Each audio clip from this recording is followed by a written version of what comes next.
ടെറസിലെ വൈദ്യുത തൈയിൽ കായ്കൾ നിറയെ ഉണ്ടായിട്ടുണ്ട്. ഇതിൻ്റെ കനം കൊണ്ട്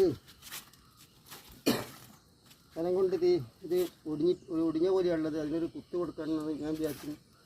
കുത്ത് കൊടുക്കട്ടെ.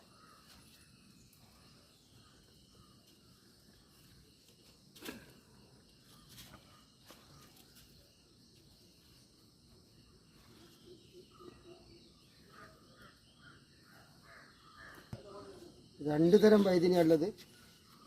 ഒന്ന് നീല വൈദ്യുതി, ഒന്ന് പച്ച വൈദ്യുതി. ഇത് നട്ടിട്ട് സുമാർ ഒരു 2.5-3 മാസത്തോളമായി.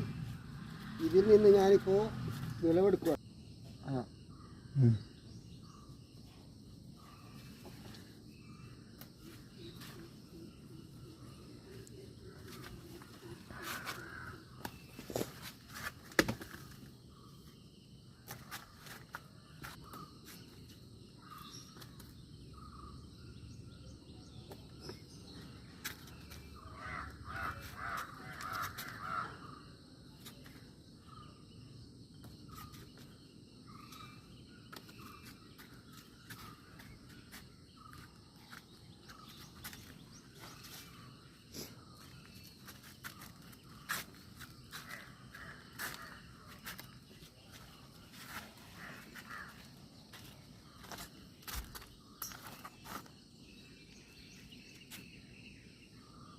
ഇത്രയാണ് കിട്ടിയത്.